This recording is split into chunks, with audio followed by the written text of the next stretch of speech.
नमस्कार दोस्तों, परम एजुकेशन की यूट्यूब चैनल पे आप सभी लोगों का स्वागत करते हैं। आज बात करेंगे यहाँ पे एनसीईआरटी के सबसे महत्वपूर्ण टॉप नोट्स के बारे में। नोट्स हम आप लोग बनाते चलिएगा और फिर इसके बाद हम लोग लास्ट में क्या करेंगे, प्रश्नों को सॉल्व करने का प्रयास करेंगे। उससे पहले आप लोग क्या करिए, पेन कॉपी लेके बैठ जाइए और क्या करिए, जितना भी आप लोगों को महत्वपूर्ण टॉपिक्स लगे उसे क्या करिए, नोट्स के माध्यम से बनाते चलिए और रिपीट करते चलिएगा। और लास्ट में 10 प्रश्न रखे गए हैं जो कि बहुत ही अहम प्रश्न रखे गए हैं, जो कि एनसीईआरटी के तौर पर आप लोगों के सी टेट में आते हैं। तो ऐसे ही प्रश्न आते हैं। तो चलिए आ जाइए जल्दी से। और जो भाई बहन हमारे चैनल पे नए हैं, अभी तक हमारे चैनल को सब्सक्राइब नहीं किया तो क्या करिए, परम एजुकेशन चैनल को सब्सक्राइब करिए, साथ ही क्या करिए, बेल आइकन का बटन दबा लें ताकि लाइव आने पर आप लोग पास नोटिफिकेशन पहुंच जाए। तो शेयर करना ना भूलें, जल्दी से शेयर कर दीजिए अपने अपने ग्रुपों में ताकि अधिक से अधिक लोग हमारे चैनल से जुड़ सके। तो शेयर कर ही देते हैं, बस आप लोग लाइक करते चलिए सभी लोग।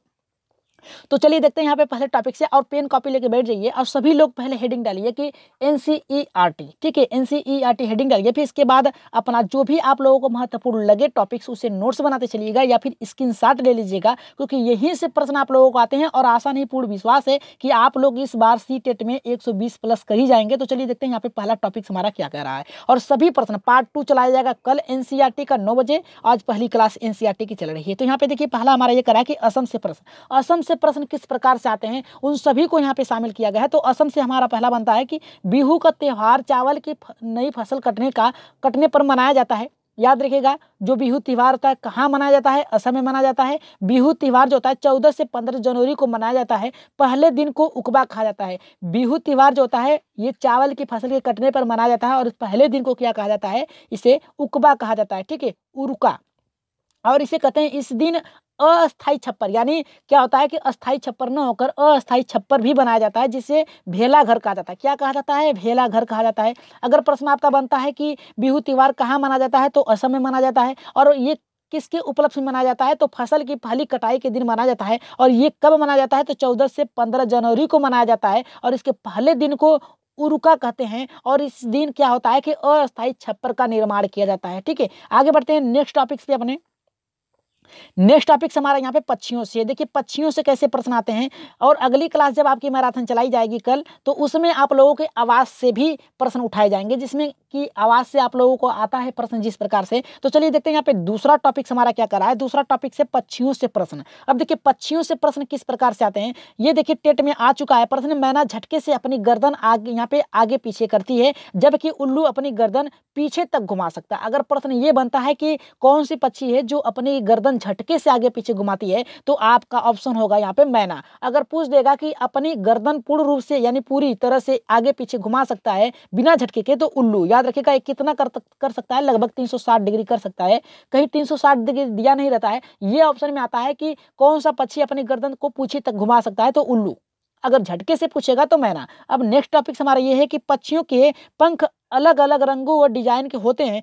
पंख उड़ने में मदद करते हैं, साथ ही शरीर को गर्म करते हैं। जो पक्षियों के पंख होते हैं, याद रखिएगा, जो पक्षियों के पंख होते हैं ये उनकी गर्माहट के लिए क्या करते हैं, बहुत ही उपयोगी होते हैं। तो चलिए आगे बढ़ते हैं यहाँ पे।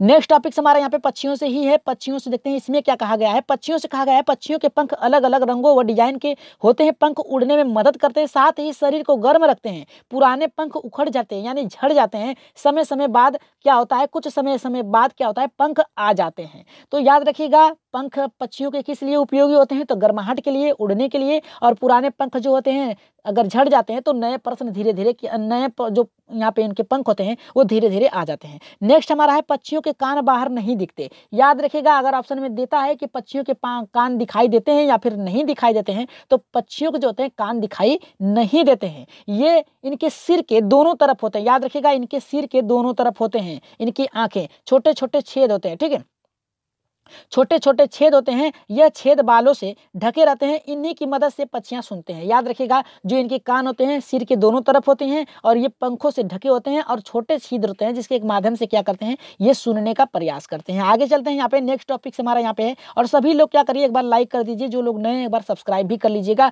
और नेक्स्ट आपकी मैराथन क्लास कल चलेगी। यहाँ पे देखिए हमारा कह रहा है चौथा कि जिसके कान दिखाई यहाँ पे दिखते हैं वो बच्चे, और जिनके कान दिखाई नहीं देते हैं वो अंडे देते हैं। सबसे महत्वपूर्ण प्रश्न ये बनता है कि कौन से पक्षी या फिर कौन से जानवर या जीव अंडे देते हैं, कौन से जानवर या जीव जो पक्षियां होते हैं वो बच्चे देते हैं। तो सीधे सीधे आप कह सकते हैं कि जिनके कान दिखाई देते हैं, जिनके भी पक्षियों, जानवर, व्यक्तियों के या फिर मनुष्यों के जिनके भी कान दिखाई देते हैं वो बच्चे देते हैं, और जिनके कान नहीं दिखाई देते हैं वे अंडे देते हैं। अब जानवरों से प्रश्न किस प्रकार से बनता है कि जानवरों के शरीर पर डिजाइन उनके शरीर पर बाल के कारण होता है। अगर प्रश्न बनता है कि जानवरों के शरीर पे जो डिजाइन बनी होती है किसके कारण होता है, वातावरणीय कारण होता है या फिर परिवेश के कारण होता है या फिर उनके बालों के कारण होता है, तो जो डिजाइन बनता है उनके बालों के कारण होता है, याद रखिएगा। अब नेक्स्ट टॉपिक हमारा ये है कि छठा देखिए, जिन जानवरों के शरीर पर बाल होते हैं तथा कान बाहर दिखाई देते हैं वह जानवर बच्चे देते हैं, जैसे कुत्ता, बिल्ली, सियार आदि। ठीक है, याद रखिएगा, जिनके शरीर पर बाल होते हैं, जिनके कान बाहर दिखाई देते हैं वे जानवर, देखिए यहाँ पे जानवर की बात किया है तो वो क्या होते हैं, बच्चे देते हैं, जैसे कुत्ता, बिल्ली, सियार। ठीक है, आगे बढ़ते हैं यहाँ पे नेक्स्ट टॉपिक से। और कमेंट देखिए, आप लोग कहते हैं कि कमेंट हमारे नहीं पढ़ते हैं, तो एक बात बता दें कि अकेले हैं और सभी को हैंडल करना पड़ता है, टाइपिंग भी करना पड़ता है और यहाँ तक कि प्रश्नों को बताना पड़ता है। हो सकता है कि अगर प्रश्न कोई अच्छा लगे आपको बताने में और तब तक आपके कमेंट पे ध्यान दें और वो भूल जाएं तो ये आपके लिए ही नुकसान होगा। तो चलिए देखते हैं यहाँ पे आपके लास्ट में जो भी कमेंट होंगे उसे लास्ट में रख दिया गया, और आज के प्रश्न में भी कल के उत्तर आप लोगों के रखे गए हैं नाम के साथ। ठीक है, अब यहाँ पे 7वें प्रश्न पे आगे बढ़ते हैं। जिन जानवरों के कान बाहर दिखाई नहीं देते हैं तथा शरीर पर बाल नहीं होते हैं वे अंडे देते हैं, जैसे छिपकली, मेंढक इत्यादि। तो याद रखिएगा, जिनके कान नहीं दिखाई देते हैं, जिनके शरीर पर बाल नहीं होते हैं वो क्या करते हैं, अंडे देते हैं, जैसे छिपकली, मेंढक इत्यादि, यानी और भी हो सकते हैं जानवर। अब हाथियों से प्रश्न किस प्रकार से आता है, आप लोगों को पता है कि हाथियों से प्रश्न जो होता है 2 से 3 नंबर के आते हैं, हमेशा आते हैं आपको सीटेट में 2 से 3 नंबर के। अब बात करेंगे 8वां, यहाँ पे देखिए, एक वयस्क हाथी एक दिन में 100 किलोग्राम से ज्यादा पत्ते और झाड़ियां खा जाता है। अगर प्रश्न बनता है कि एक जो हाथी है वो एक दिन में कितने झाड़ियां, पत्ते खा जाते हैं, तो 1 किलोग्राम पत्ते और झाड़ियां खा जाते हैं। ठीक है, अब बात करेंगे यहाँ पे नेक्स्ट पे कि हाथी एक दिन में केवल 2 से 4 घंटे सोता है। प्रश्न यहाँ से भी बनता है कि एक हाथी एक दिन में कितने घंटे सोता है, तो 2 से 4 घंटे ही मात्र सोता है। ठीक है, आगे बढ़ते हैं यहाँ पे नेक्स्ट टॉपिक्स पे। नेक्स्ट टॉपिक्स हमारा यहाँ पे क्या है, नेक्स्ट टॉपिक्स देखिए हमारा ये करा है कि हाथी को पानी तथा कीचड़ में खेलना पसंद है। क्यों खेलना पसंद है इसके बारे में भी थोड़ा जान लेते हैं। देखिए, खेलना इसलिए पसंद है क्योंकि उसे गर्मी अधिक होती है। देखिए क्या होता है कि मनुष्य जो होता है, इनके जो शरीर होते हैं, त्वचा होती है, इसमें छिद्र होता है, छिद्र होने के कारण इनके जो पसीने होते हैं मनुष्यों और अदर जीवों के वो बाहर निकल आते हैं, लेकिन जो इनकी चमड़ी होती है, जो हाथियों की, ये मोटी होती है और इनके जो अंदर की गर्मी होती है, जो पसीने होते हैं वो बाहर नहीं निकल पाते हैं, और उसी को अपने शरीर को ठंडा करने के लिए क्या करते हैं, कीचड़ में खेलना पसंद करते हैं। अब देखिए नेक्स्ट हमारा करा, हाथी के कान पंखों की तरह होते हैं, इन्हें हिलाकर हवा का कार्य करते हैं। मतलब देखिए, अधिक इनको गर्मी भी लगती है तो ये प्रकृति इनकी ये देन है कि इनके कान जो होते हैं बड़े बड़े होते हैं, और ये अपने शरीर को क्या करते हैं, ठंडा पहुंचाने के लिए कानों को हमेशा क्या करते हैं, हिलाते रहते हैं। अब देखिए यहाँ पे तीसरा प्रश्न ये बनता है, 3 माह का हाथी के बच्चे का वजन 300 किलोग्राम होता है। हाथी झुंड में रहना पसंद करते हैं, बच्चों के झुंड में केवल हथिनियां और उसके छोटे बच्चे होते हैं। अगर प्रश्न बनता है कि ये 3 माह के हाथी के बच्चे का वजन कितना होता है, तो याद रखिएगा कितना होता है, 300 किलोग्राम होता है। आप लोग भी प्रश्न पढ़िए और उसके उत्तर देने का प्रयास करिए। ठीक है, पहले ही अब देखिए यहाँ पे कह रहा है कि हाथी झुंड में रहना पसंद करते हैं, हाथियों के झुंड में केवल हथिनियां वो उसके छोटे बच्चे होते हैं। याद रखिएगा, जो हाथियों का झुंड होता है उसमें केवल हथिनियां होती हैं और उसके छोटे बच्चे होते हैं। अब यहाँ पे नेक्स्ट टॉपिक ये हमारा है कि झुंड की मुखिया बूढ़ी हथिनी होती है। याद रखिएगा, अगर ग्रुप की जो उनकी ग्रुप होता है, जो उनका समूह होता है, अगर उसमें कौन सा मुखिया होता है, सबसे बड़ा जो होता है वो नेतृत्व करता है, कौन करता है, बूढ़ी हथिनी करती है, जो सबसे बुजुर्ग होती है और वही सबका संचालन करती है, यानी उन ग्रुप का मुखिया होती है। नेक्स्ट टॉपिक से आगे बढ़ते हैं। देखिए नेक्स्ट टॉपिक भी हाथी से ही है। यहाँ पे देखिए करा है हमारा, देखिए ये भी प्रश्न अच्छा है कि एक झुंड में 10 से 12 हथनी तथा उसके बच्चे होते हैं। एक झुंड में कितने हथनी एवं उनके बच्चे होते हैं, तो 10 से 12 झुंड में होते हैं उनके बच्चे, और 10 से 15 वर्ष की आयु में झुंड, यहाँ पे देखिए वर्ष तक झुंड में रहता है, यानी एक हाथी का बच्चा जो होता है वो वयस्क होने की अवस्था तक 10 से 15 वर्ष की अवस्था में अपने झुंड को क्या करता है, छोड़ देता है और अकेले रहने लगता है। अब देखिए नेक्स्ट हमारा ये कि बगुला भैंस की पीठ पर, यहाँ से देखिए प्रश्न आपका सीटेट में लगातार आता है। ठीक है, बगुला यहाँ पे कहा है, बगुला भैंस की पीठ पर बैठकर सूक्ष्म जीवों को खाता है और इससे भैंस को भी फायदा होता है और उसे सहजीवी कहते हैं। याद रखिएगा, अगर प्रश्न बनता है कि बगुला भैंस पर क्यों बैठता है, तो उसमें दिया रहता है कि उसे हाँकने के लिए, उसे परेशान करने के लिए, सहजीवी संबंध के लिए, या फिर उसे डराने के लिए। तो आपका आंसर होना चाहिए सहजीवी कहते हैं, ठीक है। यानी उस पे जो सहजीव यानी जो छोटे कीड़े होते हैं, जो भैंस होती है उसके ऊपर क्या होते हैं, छोटे कीड़े होते हैं, जिसे आप लोग गाँव में कहते हैं, क्या कहते हैं, ढील कहते हैं, ठीक है। उससे क्या करता है, उससे परजीवी को खा लेता है। खाने के बाद क्या करता है, भैंस को भी आनंद आता है क्योंकि वो कीड़े जितने हैं खत्म हो जाते हैं, और क्या होता है कि इसे सहजीवी कहते हैं। अब देखिए नेक्स्ट हमारा बनता है कि हाथी परेशानी में एक दूसरे की मदद करते हैं तथा अपने बच्चों की देखभाल और सुरक्षा के लिए एक दूसरे का साथ देते हैं। जब भी मुसीबत में होते हैं हाथी तो क्या करते हैं, एक दूसरे का साथ निभाते हैं, और क्या करते हैं, मुसीबत के समय में एक दूसरे का साथ से अपनी परेशानियों को दूर करते हैं। जैसे क्या होता है कि कभी कभी उनके बच्चे जो होते हैं गड्ढे में फंस जाते हैं, तो सभी मिल के क्या करते हैं, अपने बच्चों को निकालने का प्रयास करते हैं। तो चलिए आगे बढ़ते हैं। देखिए यहाँ पे अगर प्रश्न बनता है कि एक हथनी के बच्चा जो होता है, यानी हाथी का बच्चा जो होता है, अपने झुंड को कितने वर्षों बाद छोड़ देता है, तो 10 से 15 वर्ष बाद छोड़ देता है। अगर प्रश्न बनता है कि एक झुंड में, हाथी के झुंड में कितने बच्चे होते, कितने लोग होते हैं, तो कितने सदस्य होते हैं, तो 10 से 12 यहाँ पे सदस्य होते हैं। अगर यहाँ पे प्रश्न बनता है कि बगुला भैंस के पीठ पर क्यों बैठता है, तो सहजीवी का संबंध होता है। क्या होता है, सहजीवी का संबंध होता है। अब नेक्स्ट हमारा करा है कि हाथी परेशानी में एक दूसरे की मदद करते हैं तथा अपने बच्चे की देखभाल और सुरक्षा के लिए एक दूसरे का साथ निभाते हैं। तो यहाँ से आप लोगों को प्रश्न कोई परेशानी नहीं हुई होगी, और अगर प्रश्न अच्छे लग रहे हैं तो एक बार लाइक कर दीजिए और एक बार थम्स भी मार दीजिए। यहाँ पे देखिए खेजड़ी नामक वृक्ष, यहाँ पे देखिए खेजड़ी से प्रश्न आता है, यहाँ से भी प्रश्न बनते हैं, हर साल आता है यहाँ से भी, ऐसा कोई वर्ष न हो जिसमें ये नहीं आया हो, ठीक है। तो यहाँ पे खेजड़ी जो होता है राजस्थान में पाया जाता है। कहाँ पाया जाता है, खेजड़ी वृक्ष राजस्थान में पाया जाता है। आइए इसकी विशेषता थोड़ा सा देख लेते हैं। यहाँ पे कह रहा है कि खेजड़ी नामक गांव राजस्थान के जोधपुर में है। इस गांव का नाम खेजड़वली यहाँ पर पाए जाने वाले वृक्ष जिसे खेजड़ी कहते हैं नाम पर पड़ा है। यहाँ पे देखिए राजस्थान में एक जिला है जिसका नाम जोधपुर है, और उस जोधपुर जिला में एक गांव है जिसका नाम खेजड़वली है। क्या नाम है, नाम है उसका खेजड़ी है, ठीक है। और ये किस पे नाम पे पड़ा है, यानी जो खेजड़ी का वृक्ष है उसके नाम पर ही पड़ा है। अब देखिए यहाँ पे क्या करा है कि खेजड़ी नामक गांव के बिश्नोई कहते हैं। खेजड़ी नामक जो गांव है उसमें लोगों को क्या कहा जाता है, बिश्नोई कहा जाता है। उन लोगों को बिश्नोई कहा जाता है। बिश्नोई पेड़ों तथा जानवरों की रक्षा करते हैं। ये क्या करते हैं, पेड़ों और यहाँ पे जानवरों की रक्षा करते हैं, और उन्हें क्या कहा जाता है, बिश्नोई कहा जाता है। खेजड़ी का वृक्ष कहाँ पाया जाता है, राजस्थान में पाया जाता है। राजस्थान के किस जिले में पाया जाता है, जोधपुर जिले में पाया जाता है। और जोधपुर के किस गांव में है, उस गांव का नाम क्या है, तो आप कह सकते हैं खेजड़ी, ठीक है, खेजड़वली। तो यहाँ पे चलिए आगे बढ़ते हैं यहाँ पे नेक्स्ट टॉपिक से, क्योंकि आप लोगों को प्रश्न भी सॉल्व करना है लास्ट में। अभी प्रश्न है, याद रखिएगा, अभी टॉपिक्स आप लोगों के हैं, जो भी इंपोर्टेंट लगे उसे आप लोग नोट्स बनाते चलिए या फिर लिखते चलेंगे तो आप लोगों का ज्ञान जो होगा स्थायी भी होगा और अच्छे से इसे समझ भी लेंगे। तो यहाँ पे देखिए, यहाँ पे नेक्स्ट हमारा करा कि खेजड़ी वृक्ष रेगिस्तान इलाके में बहुतायत में पाए जाते हैं। जहाँ पर रेगिस्तान है, ठीक है, राजस्थान में पाया जाता है, रेगिस्तानी इलाकों में पाया जाता है, बहुतायत मतलब अधिक संख्या में पाया जाता है। अब देखिए यहाँ पे हमारा क्या करा है कि इस वृक्ष को ज्यादा पानी की आवश्यकता नहीं होती है। इस पेड़ की छाल दवा के काम आती है। याद रखिएगा, इस वृक्ष को ज्यादा यहाँ पे पानी की आवश्यकता नहीं होती है, ठीक है। अगर प्रश्न बनता है कि कौन सा वृक्ष है जिससे पानी की आवश्यकता अधिक नहीं पड़ती है, तो खेजड़ी नामक वृक्ष है। और इसकी जो छाल है इसकी क्या बनती है, तो दवा बनती है, ठीक है, दवा बनती है। और इस वृक्ष की लकड़ी में कीड़े नहीं लगते हैं, जिसे कीकड़ कहा जाता है, ठीक है।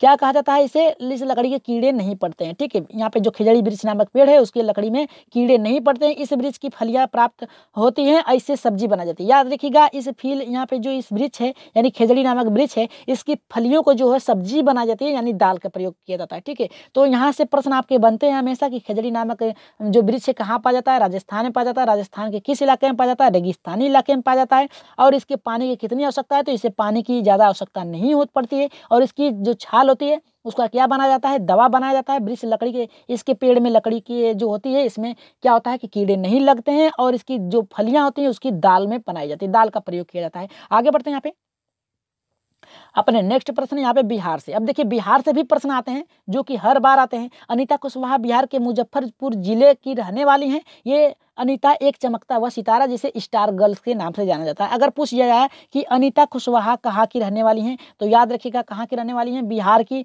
ठीक है। बिहार की कहाँ रहने वाली हैं, मुजफ्फरपुर, मुजफ्फरपुर जिले में रहने वाली हैं और ये चमकता हुआ सितारा भी कहते हैं या फिर स्टार गर्ल्स कहते हैं। याद रखिएगा, आप लोग के लिए जो प्रश्न बनाए गए हैं बहुत ही इंपॉर्टेंट प्रश्न हैं और इसी बात पे एक बार लाइक ठोक दीजिए सभी लोग, ठीक है। एक बार लाइक ठोक दीजिए, अगर प्रश्न अच्छे लग रहे हैं तो एक बार थम्स भी मार दीजिए सभी लोग, और शेयर तो कर दीजिए, अभी भी इस टाइम में जल्दी से शेयर कर दीजिए ताकि अधिक से अधिक लोग चैनल से जुड़ सकें, और यहाँ पे लाइक तो कर ही दीजिए सभी लोग।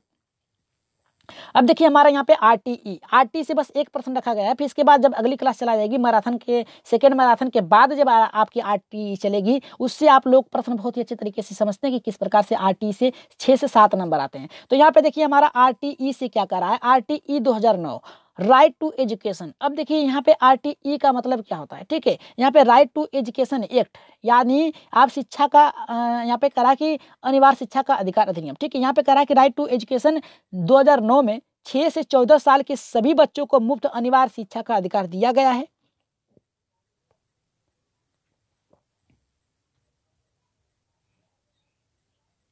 जी यहाँ पे देखिए कह रहा है हमारा आरटीई 2009, यहाँ पे आरटीई 2009 में ये कहा गया है कि 6 से 14 वर्ष के सभी बालकों को क्या है कि मुफ्त शिक्षा अनिवार्य देना होगा सभी को। और यहाँ पे देखिए मधुमक्खी से भी प्रश्न बनते हैं। मुजफ्फरपुर में लीची के यहाँ पे पेड़ बहुताय पाए जाते हैं, लीची के पेड़ पर मधुमक्खियों को आकर्षित करते हैं। याद रखिएगा, जो लीची के पेड़ होते हैं मधुमक्खियों के आकर्षण का केंद्र होता है, और ये कहाँ पाए जाते हैं लीची के पेड़ अधिकतर, मुजफ्फरपुर, ठीक है। आगे बढ़ते हैं यहाँ पे नेक्स्ट टॉपिक पे देख लेते हैं। नेक्स्ट टॉपिक कैसे बनता है प्रश्न आपका, मुजफ्फरपुर के लोग मधुमक्खियों को पाल कर शहद एकत्रित करते हैं, इन शहद को बेचकर अपनी आमदनी प्राप्त करते हैं। अगर प्रश्न बनता है आपका कि मुजफ्फरपुर के लोग मधुमक्खियों का पालन किस लिए करते हैं, तो शहद पालन के लिए करते हैं, यानी शहद प्राप्त करने के लिए करते हैं, और इसे बेचकर आमदनी भी अच्छी खासी प्राप्त कर लेते हैं। अब देखिए यहाँ पे नेक्स्ट है अक्टूबर से दिसंबर तक, यानी पूछ दिया जाए कि मधुमक्खी के पालने का समय कितना, कौन सा समय होता है, तो यहाँ पे अक्टूबर से दिसंबर तक इसका समय मधुमक्खियों के यहाँ पे अंडे देने का होता है, और यही समय मधुमक्खियों के पालने का उचित समय होता है। जो रानी मधुमक्खियां होती हैं ये केवल अंडे देने का कार्य करती हैं, याद रखिएगा। और मधुमक्खियां कहाँ के लोग अधिकतर पालन करते हैं, तो मुजफ्फरपुर के लोग करते हैं, और मुजफ्फरपुर में अधिकतर लीची के पेड़ पाए जाते हैं। और मधुमक्खियों के पालन का समय क्या होता है, तो याद रखिएगा समय जो होता है अक्टूबर से दिसंबर होता है, और मधुमक्खियों के अंडे देने का भी यही समय होता है। अब आगे बढ़ते हैं यहाँ पे नेक्स्ट टॉपिक्स पे। नेक्स्ट टॉपिक्स भी बहुत ही अच्छा है, आज खत्म कर दिया जाएगा, और कल दूसरी यहाँ पे एनसीईआरटी के नोट्स चलेंगे जो कि आप लोगों के लिए बहुत ही उपयोगी होगा। यहाँ पे देखिए शेयर भी कर दीजिएगा, लास्ट में अधिक से अधिक लोग शेयर करिएगा ताकि अधिक से लोग यहाँ पे इस वीडियो से फायदा उठा सके। देखिए लीची के फूल फरवरी से खिलते हैं, याद रखिएगा लीची के जो फूल होते हैं ये फरवरी से फूलते हैं। एक बॉक्स में यहाँ पे करा 12 किलोग्राम शहद इकट्ठा होता है। जो मधुमक्खी पालन करते हैं लोग, वो एक बॉक्स होता है, हर एक बॉक्स में एक रानी मधुमक्खियां होती हैं, ठीक है, रानी मधुमक्खियां होती हैं, और वो अंडे देने का कार्य करते हैं। और जो बाहरी जो उनके जो मजदूर मधुमक्खियां होती हैं वो क्या करती हैं, शहद फूलों पे जाके उसके रसों को चूस कर क्या करती हैं, शहद इकट्ठा करती हैं, इसमें डालते हैं। तो एक बॉक्स में अगर पूछ दिया जाए कितना किलोग्राम शहद इकट्ठा होता है, तो 12 किलोग्राम शहद इकट्ठा होता है। नेक्स्ट हमारा यहाँ पे देखिए कह रहा है कि यहाँ पे हर पत्ते में एक रानी, यहाँ पे देखिए हर छत्ते में, याद रखिए हमने पहले ही कहा है कि हर एक जो बॉक्स होता है, हर एक छत्ता जो होता है उसमें एक रानी मधुमक्खी क्या होती है जो अंडे देती हैं। छत्ते में नर मधुमक्खी होती हैं, याद रखिएगा नर मधुमक्खी होती हैं, और बहुत सारी मजदूर मक्खियां भी होती हैं, मधुमक्खियां भी होती हैं। मजदूर मधुमक्खियों का कार्य होता है शहद इकट्ठा करना। आगे बढ़ते हैं यहाँ पे देखिए करा यहाँ पे मजदूर मधुमक्खियां दिन भर काम करती हैं, शहद के लिए फूल का रस चूसती हैं। याद रखिएगा जो मधुमक्खियां होती हैं, जो मजदूर मधुमक्खियां होती हैं, उनका काम होता है केवल यहाँ पे फूलों पर बैठकर उसके रसों को चूस कर क्या करते हैं, शहद इकट्ठा करना। और यहाँ पे करा है यहाँ पे कि जब किसी मधुमक्खी को रस मिल जाता है तो विशेष प्रकार का नृत्य करती हैं, इससे दूसरे मधुमक्खियां भी उस तरह आकर्षित हो जाएं, और छत्ता बनाने का काम तथा बच्चों को पालन करने का मजदूर मक्खियां करती हैं। देखिए जब एक मधुमक्खी को यहाँ पे शहद मिल जाता है, याद रखिएगा शहद मिल जाता है, तो विशेष प्रकार की क्या करता है, नृत्य करती है, और नृत्य करते हुए सभी को बुलाती है, और सभी उसकी तरफ आकर्षित होती हैं, याद रखिएगा। अब आगे बढ़ते हैं यहाँ पे हमारा जो प्रश्न यहाँ पे चींटियों से भी प्रश्न आपका बनता है। तो चींटियों से देख लेते हैं किस प्रकार से प्रश्न बनता है कि चींटियां, देखिए थोड़ा सा धुंधला लग रहा होगा तो आप लोग 360 पे अपनी जो क्वालिटी उसे बढ़ा लीजिए। यहाँ पे देखिए कह रहा है हमारा कि चींटियां से प्रश्न किस प्रकार से बनती है। चींटियां भी मिलजुल कर रहती हैं, सभी चींटियों का कार्य बटा होता है, बटा होता है। रानी यहाँ पे चींटियां अंडे देती हैं, सिपाही चींटियां बल यहाँ पे करा के बिल, यहाँ पे होगा बिल बिल का ध्यान रखती हैं और मजदूर चींटियां भोजन एकत्रित करती हैं। देखिए जो रानी चींटियां होती हैं वो क्या करती हैं, अंडे देती हैं और क्या करती हैं यहाँ पे देखिए, और जो मजदूर चींटियां होती हैं वो बिल का यहाँ पे जो रक्षा करती हैं, यहाँ पे सिपाही बिल का रक्षा करते हैं, और जो मजदूर होती हैं ये भोजन एकत्रित करती हैं। और याद रखिएगा जो एक चींटी होती है वो दुनिया की सबसे अधिक काम करने वाली जीव होती है। याद रखिएगा जीव होती है जो कि अपने वजन का 70 गुना अधिक भार उठा लेती है, अपने वजन से 70 गुना अधिक भार उठा लेती हैं, और दुनिया का सबसे अधिक वर्क करने का कार्य इनको ही दिया गया है कि यही सबसे चींटियां जो होती हैं सबसे अधिक कार्य करते हैं। और इन देखिए अगर कार्य करेंगी तो इनकी जो शक्ति है वो घटेगी, यानी कार्य करने की जो शक्ति है घटेगी। तो ये क्या करती हैं, अधिकतर चींटियां जो होती हैं यहाँ पे मीठे वस्तु या तो कह सकते हैं चीनी हो गई या फिर आपकी मिठाई होगी, इस पर आकर्षित होती है, क्योंकि जो मीठा होता है उसमें ग्लूकोज की मात्रा अधिक होती है, आपके कार्य करने की क्षमता अधिक कोई कार्य नहीं कर पाता। देखते हैं जो काम करते हैं तो वो लोग अधिकतर मजदूर होते हैं पानी पीते हैं, मीठा खाते हैं, चीनियाँ खाते हैं, तो क्या आते हैं उसमें एनर्जी यानी ग्लूकोज होता है। ठीक है, अब आगे यहाँ पे बढ़ते हैं। यहाँ पे चींटियां अपने वजन से 10 गुना अधिक भार उठाती है। देखिए यहाँ पे 10 गुना दिया है लेकिन लगभग 30 से 70 गुना अधिक भार उठा सकती हैं।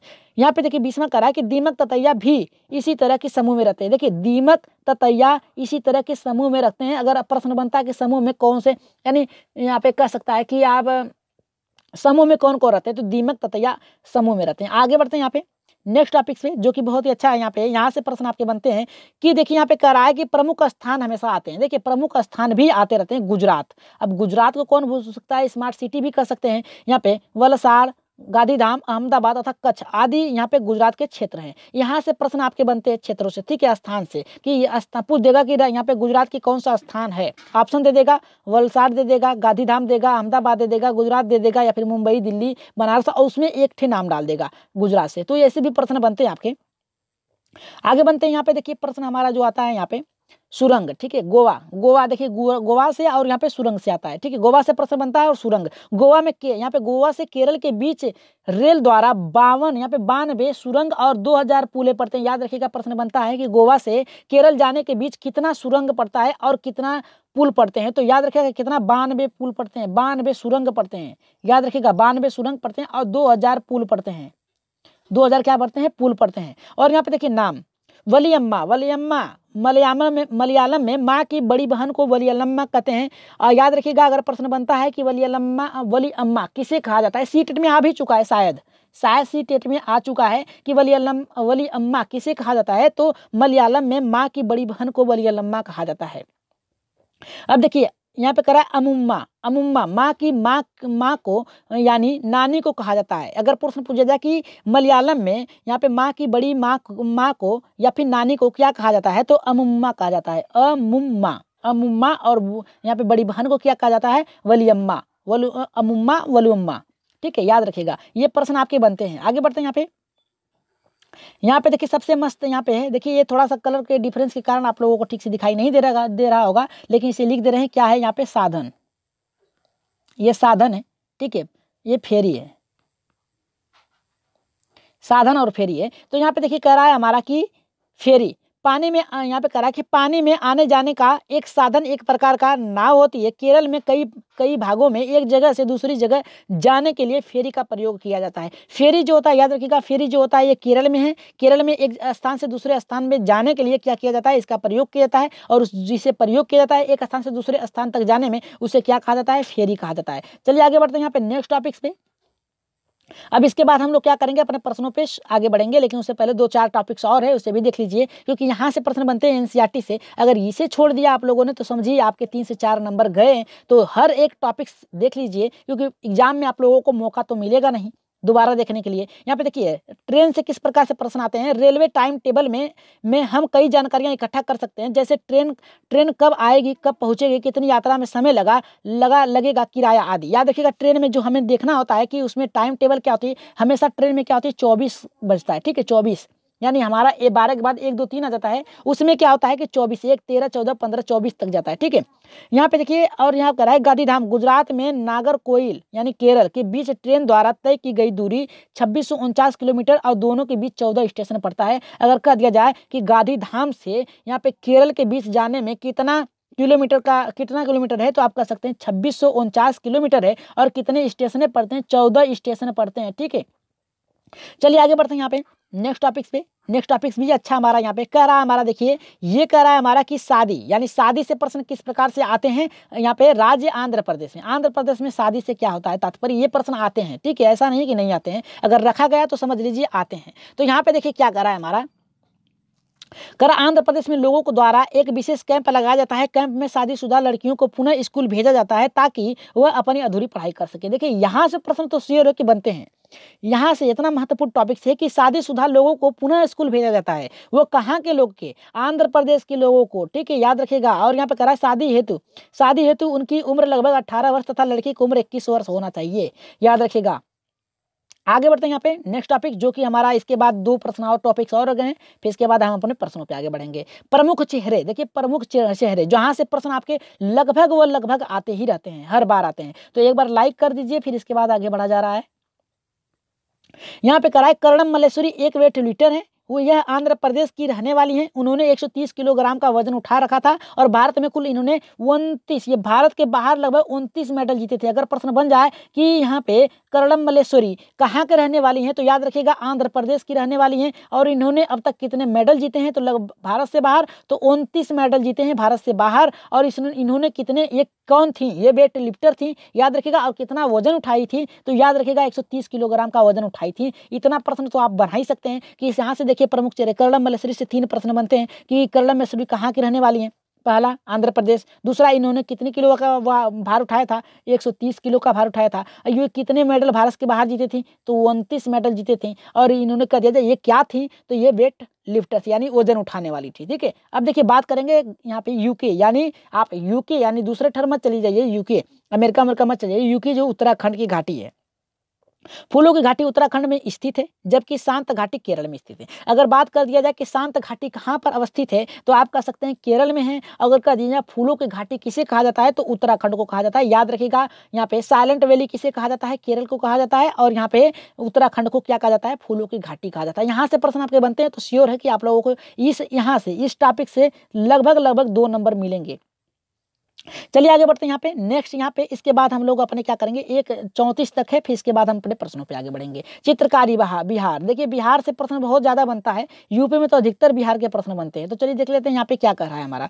यहाँ पे कह रहा है मधुबनी चित्रकारी की बहुत ही प्राचीन प्रथा है। यह बिहार में मधुबनी नामक एक जिला है जहाँ काफी प्रचलित है। यहाँ त्योहारों पर घरों की दीवारों आंगन में विशेष चित्र बनाया जाता है। इस चित्र का नाम मधुबनी कहा जाता है। याद रखिएगा मधुबनी चित्रकारी जो होती है बिहार में बनाया जाता है। बिहार में मधुबनी नामक एक जिला है, मधुबनी नामक जिला भी है, याद रखिएगा, ठीक है। यहाँ पे प्रचलित है त्योहारों के दिन क्या करना, रंगोली बनाना। क्या करना, रंगोली बनाया जाता है, विशेष प्रकार की रंगोली। हम तो नहीं बना पाएंगे, शायद लेडीज ज्यादा बना लेंगे अच्छे से। आंगन में चित्र बनाया जाता है और बाहरी दीवारों पर भी बनाया जाता है। आगे बढ़ते हैं, यहाँ पे चित्रकारी से थोड़ा सा रह गया है मधुबनी वाला। यहाँ पे देखिए हमारा क्या करा कि मधुबनी चित्र बनाने के लिए यहाँ पे प्राकृतिक रंग रूप में जाने जाते हैं। याद रखिएगा यहाँ पे क्या है कि यहाँ पे करा मधुबनी चित्र बनाने के लिए रंग प्राकृतिक रूप से पाए जाने वाले वस्तुओं से बनाए जाते हैं। जैसे क्या होता है, जान लेते हैं किन किन चीजों से बनाया जाता है। चित्र पीसे हुए चावल से बनाए जाते हैं, घोल रंग मिलाकर बनाया जाता है। रंग बनाने के लिए हल्दी, गुड़, यहाँ पे गुड़हल और यहाँ पे नील और यहाँ पे फूल के पेड़ों के इस्तेमाल किया जाता है। क्या क्या इस्तेमाल, देखिए पहली बात यहाँ पे मधुबनी किस राज्य में है, बिहार में है। जिस गांव में बनता है इसका विशेष प्रकार के चित्र, उस गांव का नाम क्या है, मधुबनी नाम है, याद रखिएगा। और यहाँ पे किस प्रकार के रंगों का प्रयोग किया जाता है, प्राकृतिक रंगों का प्रयोग किया जाता है। उस रंगों में कौन कौन से रंग होते हैं, तो पीसे हुए चावल के घोल होते हैं, हल्दी होता है, गुड़हल होता है, नील होता है, फूल के पेड़ों की पत्तियां होती हैं, ठीक है। तो यहाँ से भी प्रश्न आपके बनते हैं। आगे बढ़ते हैं यहाँ पे, जो कि लास्ट है शायद, और आगे बढ़ते हैं यहाँ पे। मधुबनी चित्र बनाने के लिए रंग प्राकृतिक रूप से पाए जाने वाली वस्तुओं से बनाया जाता है। चित्र पीसे हुए चावल के घोल से रंग मिलाकर बनाया जाता है। रंग बनाने के लिए हल्दी, गुड़, नील, फूल, पेड़ों का इस्तेमाल किया जाता है। मधुबनी चित्रकारी में यहाँ पे चित्र पर फूल, पक्षी, यहाँ पे मछलियां और अन्य कई जीव जंतुओं के प्राकृतिक बनाए जाते हैं, यानी चित्र बनाए जाते हैं। चलिए आगे बढ़ते हैं यहाँ पे, जो कि लास्ट है, जी हाँ एकदम लास्ट है। फिर इसके बाद अपने प्रश्नों पर बढ़ेंगे। उत्तर प्रदेश से भी आ गया है। उत्तर प्रदेश में कचनार की फूलों की सब्जी बनाई जाती है। याद रखिएगा प्रश्न पूछता है सी टेट में कि कचनार के फूलों की सब्जी कहाँ पर बनाई जाती है, उत्तर प्रदेश में बनाई जाती है। केरल में की सब्जी, केरल में केले के फूल की सब्जी बनाई जाती है, ठीक है। केरल में किसकी फूल की पत्ती बनाई जाती है, केरल से क से केला, याद रखिएगा, ठीक है। अब यहाँ पे महाराष्ट्र के प्रश्न, महाराष्ट्र में सहजन के सहयोग की पकौड़ी बनाई जाती है। सहजन का जो फूल होता है ना, उसके जो फूलों का क्या बनाई जाती है, पकौड़ी बनाई जाती है। याद रखिएगा। अगर प्रश्न बनता है उत्तर प्रदेश में क्या मशहूर है, तो कचार के फूलों की सब्जी बनाने की मशहूर है। और यहाँ पे बात करें जा कि केरल में सब्जियां किस चीज की बनाई जाती है, केले की बनाई जाती है। महाराष्ट्र में सहजन के फूलों की पकौड़ी बनाई जाती है। आगे बढ़ते हैं यहाँ पे अपने यहाँ पे प्रश्नों पे। अगर सभी लोग प्रश्नों को करने के लिए तैयार हैं तो एक बार क्या करिए, यस करिए, क्योंकि यहाँ पे लंबी क्लास भी चल रही है। और बता दें कि आप लोग कहते हैं कि हमारे कमेंट को नहीं देखते हैं, कमेंट आपके देखते हैं, लेकिन क्या होता है कि समझाने, आपके कमेंट देखने के चक्कर में कभी कभी क्या होता है, प्रश्न गलत हो जाते हैं, जो कि आप लोग कहते हैं कि गलत बड़ा बता दिया गया है, तो आपके प्रश्न उसको रखा भी जाता है। कल देखिए क्या हुआ था कि आपके प्रश्न गलत हो गए थे, 2 प्रश्न गलत हुए कमेंट देखने के चक्कर में। लेकिन क्या है कि अकेले टाइप भी करना पड़ता है, पढ़ाना भी पड़ता है। अगर आपके कमेंट पे ध्यान देंगे हम, तो आपके प्रश्न छूट जाएंगे। तो हो सकता है जो बताने वाला अच्छी बातें हो वो न बता पाए, भूल जाए। तो देखिए यहाँ पे क्या करा है, पहला प्रश्न। चलिए आ जाइए सभी लोग और लाइक कर दीजिए सभी लोग, और शेयर भी कर दीजिएगा। यहाँ पे देखिए क्या करा है, बिहू त्योहार किस राज्य में मनाया जाता है? बिहू त्योहार किस राज्य में मनाया जाता है? असम में, मेघालय में, उत्तर प्रदेश में, बिहार में। तो राइट आंसर यहाँ पे क्या जाएगा, जल्दी से कमेंट करिए, इसका फास्ट कमेंट करिए जी। इसका राइट आंसर क्या जाएगा, जल्दी से जी। इसका राइट आंसर जाएगा हमारा यहाँ पे असम के साथ जाएगा, असम। ठीक है, ये चावल की फसल की पहली कटाई के दिन बनता है। और ये आपके जो क्या होता है कि त्योहार के दिन एक अलग प्रकार के इनके त्योहार होते हैं, जिसमें ये बिहू त्योहार के नाम से जाना जाता है, जो कि ऊपर ही आप लोगों को बता दिया गया है। चलिए आगे बढ़ते हैं यहाँ पे दूसरे प्रश्न पे देखते हैं। दूसरा प्रश्न क्या करा है कि एक वयस्क हाथी एक दिन में कितने पत्ते वो झाड़ियाँ खा जाती है? तो यहाँ पे पहला हमारा देखिए कह रहा है कि 200 kg, 150 kg, यहाँ पे कह रहा है कि 1000 kg, 100 kg, और यहाँ पे कह रहा है 120 kg। तो राइट आंसर क्या होगा, एक वयस्क हाथी एक दिन में कितने पत्ते वो झाड़ियाँ खा जाता है? जल्दी से इसका कमेंट करिए जी। एकदम राइट आंसर जाएगा हमारा यहाँ पे तीसरे के साथ जाएगा, 100 kg पत्ते खा जाता है। अब आगे बढ़ते हैं। 3 माह के हाथी के बच्चे का वजन कितना होता है? 3 माह के हाथी के बच्चे का वजन कितना होता है? जल्दी से कमेंट करिए सभी लोग। 300 ग्राम, 305 ग्राम, 100 kg, या फिर इनमें से कोई नहीं? जल्दी से कमेंट करिए इसका राइट आंसर जी। राइट आंसर करिए और कमेंट सभी लोग फास्ट करिए, सभी लोग कमेंट फास्ट करिए, सभी लोग, ठीक है, फास्ट करिए। आज के प्रश्न कैसे लग रहे हैं, एक बार ये सुझाव भी जल्दी दे दीजिए, थम्स मार दीजिए जल्दी से। 3 माह के हाथी के बच्चे का वजन कितना होता है? तो 300 ग्राम होता है, 305 ग्राम, 100 kg होता है। तो यहाँ पे देखिए राइट आंसर जो जाएगा यहाँ पे हमारा, यहाँ पे चौथे का जो राइट आंसर जाएगा यहाँ पे हमारा जी, पहले का जाएगा यहाँ पे 300 kg। ठीक है, आगे बढ़ते हैं। यहाँ पे देखिए प्रश्न रिपीट हो गया, मतलब आगे पीछे हो गया, लेकिन आप घबराइए नहीं, क्योंकि हो जाता है ऐसा। यहाँ पे देखिए हमारे यहाँ पे कर सकते हैं, यहाँ पे एक हाथी एक दिन में कितने घंटे सोता है? यहाँ पे देखिए ये आपका 4 होगा, वो 5 होगा, लेकिन यहाँ पे 3 ही दिया है, तो 3 ही मान लीजिए आप। एक हाथी एक दिन में कितने घंटे सोता है? तो 8 घंटे सोता है, 5 घंटे सोता है, 2 से 4 घंटे सोता है, 4 से 6 घंटे सोता है। तो ये तो आप गलत नहीं कर सकते, क्योंकि ऊपर ही आप लोगों को बता दिया गया है मैराथन में। तो सभी लोग इसका कमेंट करिए, जल्दी से फास्ट कमेंट करिए। ये कहा है क्या है कि एक हाथी एक दिन में कितने घंटे सोता है? भाई एक दिन में कितना घंटा सोता है हाथी, ये प्रश्न आ चुका है सीटेट में आ चुका है। तो इसका राइट आंसर जो जाएगा यहाँ पे 2 से 4 घंटे सोता है। कितना घंटे सोता है? 2 से 4 घंटे सोता है। आगे बढ़ते हैं यहाँ पे 5वें प्रश्न पे। देखिए वो रिपीट था, लेकिन यहाँ पे देखिए एक रिपीट नहीं है, अब क्रम आपका सही चलेगा। वो रिपीट हो गया था, मतलब आगे पीछे लग गया था PDF का फाइल। यहाँ पे देखिए 5वां हमारा करा है, हाथियों के झुंड का मुखिया कौन होता है? हाथियों के झुंड का मुखिया कौन होता है? पहला करा है कि झुंड की सबसे बुजुर्ग हाथी। यहाँ पे दूसरा करा है कि झुंड का कोई भी एक सदस्य मुखिया हो सकता है। तीसरा करा है झुंड की सबसे बुजुर्ग हथनी। चौथा करा है उपरोक्त में से कोई नहीं। तो इसका राइट आंसर क्या जाएगा? जल्दी से कमेंट करिए इसका, जल्दी से जी। 5वें का राइट आंसर क्या जाएगा? जल्दी से कमेंट करिए। झुंड की, यहाँ पे कह रहा है कि हाथियों के झुंड की सबसे मुखिया कौन होता है? याद रखिएगा, जो झुंड का मुखिया होता है वो होता है हमारा यहाँ पे झुंड की सबसे बुजुर्ग हथनी जी। राइट आंसर यहाँ पे हथनी के साथ जाएगा, यहाँ पे हाथी के साथ नहीं होगा। जो हथनियों का जो झुंड होता है, जो सदस्य होते हैं, उसमें केवल क्या होते हैं? हथनियां होती हैं। तो हाथी तो नहीं हो सकता हमारा। यहाँ पे 10 से 12 या फिर 14 वर्ष के आयु में क्या करता है, हाथी के बच्चा जो होता है अपना ग्रुप जो होता है छोड़ देता है, ठीक है, और उसमें केवल हथनियां रहती हैं। एक ग्रुप में केवल हथनियां ही होती हैं, तो हाथी तो नहीं हो सकता। राइट आंसर जाएगा यहाँ पे तीसरे के साथ जाएगा। आगे बढ़ते हैं यहाँ पे छठे प्रश्न पे देखते हैं। छठा हमारा क्या कर रहा है कि हाथियों के झुंड में कितने सदस्य होते हैं? हाथियों के झुंड में कितने सदस्य होते हैं? 10 से 12, 15 से 17, 7 से 8, या फिर इनमें से कोई नहीं? कितने भी हो सकते हैं, यानी अधिक या अधिक से अधिक हो सकते हैं। तो राइट आंसर यहाँ पे क्या जाएगा? NCERT। देखिए कितने भी हो सकते हैं, लेकिन NCERT ने क्या माना है ये आपको बताना है, यानी उसके अकॉर्डिंग हमको चलना है। तो यहाँ पे राइट आंसर जो जाएगा यहाँ पे पहले से जाएगा, 10 से 12 सदस्य होते हैं। आगे बढ़ते हैं यहाँ पे 7वें प्रश्न पे देखते हैं, 7वां क्या कह रहा है कि हाथी अपने झुंड को कितने वर्ष बाद छोड़ देता है, यानी हाथी का जो बच्चा होता है वो अपने झुंड को कितने वर्ष बाद छोड़ देता है, 10 से 15 वर्ष, 17 वर्ष, 5 से 8 वर्ष, या फिर उनका जब तक मन करेगा, यानी जब उनका मन करेगा तब छोड़ देंगे। तो राइट आंसर यहाँ पे क्या जाएगा जी, राइट आंसर क्या जाएगा इसका कमेंट करिए। 10 से 15 वर्ष या फिर 17 वर्ष के आयु में, या फिर यहाँ पे कह रहा है कि 10 यहाँ पे 5 से 8 वर्ष, या फिर कह रहा है कि जब उनका मन करेगा तब। तो राइट आंसर यहाँ पे क्या होगा, जल्दी से इसका कमेंट करिए। राइट आंसर जाएगा यहाँ पे 10 से 15 वर्ष। तो राइट आंसर होगा यहाँ पे हमारा पहला। आगे बढ़ते हैं 8वें प्रश्न पे। यहाँ से प्रश्न बनते हैं आपके, तो यहाँ पे देखते हैं कितने लोगों का सही होता है। खेजड़ी नामक वृक्ष, यहाँ पे देखिए वृक्ष होगा, खेजड़ी नामक वृक्ष किस राज्य में किस गांव में पाया जाता है। पहला कह रहा है कि बिहार, पटना, राजस्थान, जोधपुर, इनमें जो दोनों जगहों पे, या फिर कह रहा है कि इनमें से कोई नहीं। तो राइट आंसर यहाँ पे क्या जाएगा, जल्दी से कमेंट करिए। आप लोगों को पता है कि जो खेजड़ी नामक वृक्ष होता है रेगिस्तानी इलाकों में पाया जाता है। अगर रेगिस्तानी इलाकों में पाया जाता है तो राइट आंसर आपका जाएगा यहाँ पे कहाँ, यहाँ पे दूसरे के साथ जाएगा, राजस्थान के जोधपुर में। ठीक है, जोधपुर जिले में एक खेजड़ी नामक वृक्ष के नाम पर ही उस गाँव का नाम पड़ा है। और जो वहाँ के लोगों ने क्या कहा जाता है, बिश्नोई कहा जाता है। बिश्नोई लोग क्या करते हैं, बिश्नोई लोग क्या करते हैं, पेड़ों की रक्षा करते हैं। तो राइट आंसर यहाँ पे जाएगा, दूसरे के साथ जाएगा। आगे बढ़ते हैं 9वें प्रश्न पे, और लास्ट में आप लोगों के कल के उत्तर भी रखे गए हैं। ठीक है, जितने लोगों ने उत्तर दिया है ये मत कहिएगा कि हमारा नाम नहीं है, जितने लोगों ने उत्तर दिया था केवल उन्हीं लोगों का नाम रखा गया है। ठीक है, यहाँ पे देखिए हमारा क्या रहा है कि अनीता कुशवाहा कहाँ की रहने वाली थी। यहाँ पे बिहार, जोधपुर, यहाँ पे बिहार मुजफ्फरपुर, तीसरा करा असम राजपुर, और यहाँ पे कह रहा है कि इनमें से कोई नहीं। तो राइट आंसर यहाँ पे क्या होगा, जल्दी से कमेंट करिए। पहला होगा, दूसरा होगा, तीसरा होगा, या फिर चौथा होगा। जी, अनीता कुशवाहा कहाँ की रहने वाली हैं। तो राइट आंसर जो जाएगा ये देखिए, अनीता कुशवाहा एक चमकता हुआ सितारा है। ठीक है, और ये कहाँ की रहने वाली हैं, तो ये रहने वाली हैं बिहार के मुजफ्फरपुर की। ठीक है, राइट आंसर यहाँ पे जाएगा हमारा, यहाँ पे स्टार गर्ल्स के नाम से भी इनको जाना जाता है। राइट आंसर जाएगा यहाँ पे दूसरे के साथ जाएगा। 10वें प्रश्न पे आगे बढ़ते हैं, जिसका उत्तर आप लोग देंगे। यहाँ पे कह रहा है कि वली अम्मा किसे कहा जाता है। वली अम्मा किसे कहा जाता है, मलयालम में बड़ी माँ को कहा जाता है। यहाँ पे कह रहा है मलयालम में माँ की बड़ी बहन को कहा जाता है, केरल में बुआ को कहा जाता है, इनमें से कोई नहीं। तो राइट आंसर यहाँ पे क्या जाएगा, जल्दी से कमेंट करिए। इसका कौन सा राइट आंसर होगा हमारा 10वें का।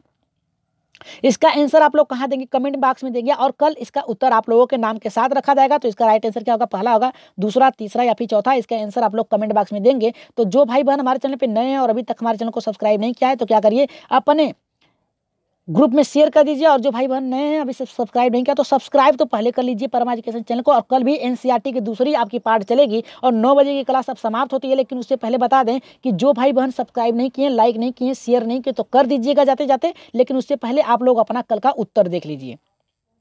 आंखों के रंग में कौन सा कारक प्रभावित करता है, आंखों के रंग को कौन सा कारक प्रभावित करता है, आनुवंशिकता, वातावरण, हार्मोन्स, या फिर समास। तो राइट आंसर जाएगा यहाँ पे तीसरे के साथ जाएगा। ठीक है, आगे बढ़ते हैं यहाँ पे। जी, यहाँ पे देख लेते हैं।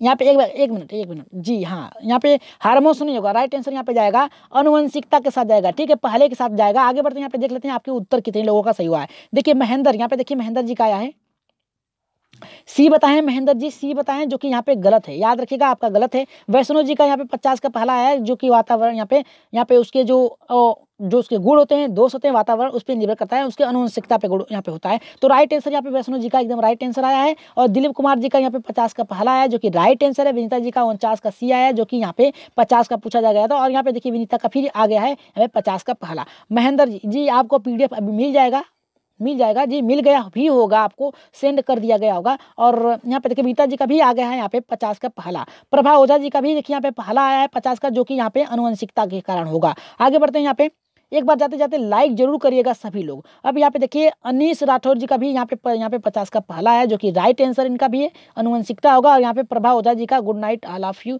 अभी सबको बोल दिया जाएगा। महेंद्र जी का यहाँ पे तीसरा आया, जो कि गलत है। यहाँ पे देखिए कुछ समय यहाँ पे होगा, समय बाद आपको PDF मिल जाएगी। यहाँ पे महेंद्र जी यादव जी का सर प्लीज PDF दे दिया गया है आपको, PDF आप देख लीजिए ग्रुप में। और यहाँ पे देखिए प्रभा ओझा जी का भी 50 का पहला आया है। अब आगे बढ़ते हैं, जितने लोगों का कमेंट में आया था अब कमेंट वालों का यहाँ पे पढ़ लिया जाता है नाम। यहाँ पे देखिए, यहाँ पे the best question collection, nice effect. ये सर जी थैंक यू आपको कि आप लोग आते हैं और अच्छे से आप लोग क्या करते हैं, प्रश्नों को सॉल्व करते हैं। कोई अगर प्रश्न गलत भी हो जा रहा है हमारा तो उसके लिए क्षमा, क्योंकि देखिए हर व्यक्ति कुछ ना कुछ सीखता रहता है। ऐसा नहीं कि जो पढ़ाता है उसको सब कुछ आता है, वो भी क्या करता है, सीखते हुए चलता है। तो गलत हो जा रहा है तो उसको फिर से उससे क्या किया जाएगा, आप लोग सही कर सकते हैं। ठीक है, कमेंट कर दीजिए आप लोग कि ये गलत है, तो उसे हम अगले क्लास में सही कर देंगे। देखिए कुछ क्लास में जो कुछ बुक होते हैं 2-3 बुक में देखेंगे अलग अलग होता है, हो सकता है कि गलत हो गया। NCERT में भी गलत होता है, ऐसा नहीं है। राम राम जी कमलेश कमलेश जी, राम राम जी। यहाँ पे देखिए आज की क्लास अति सुंदर गुरु जी, थैंक यू कमलेश जी। यहाँ पे आगे बढ़ते हैं। मीरा यादव जी का गुड इवनिंग, आपको भी अब गुड नाइट बोल दिया जाएगा। और कमलेश जी सर कम से कम 30%, देखिए सर 30 से 30% बनाने का मतलब ये नहीं है, आपको समझ में आना चाहिए। 30 ही % रख दिया जाए तो आपको कुछ तो समझ में आना, थोड़ा % रहेगा आप अच्छे से समझ लेंगे। देखिए यहाँ पे पूजा जी का फर्स्ट कमेंट, थैंक यू आपको, thank you so much, very nice जी। दिलीप कुमार जी आपको भी। और यहाँ पे Pinky ji super class, thank you. और यहाँ पे वैष्णो जी का थैंक यू आपको भी।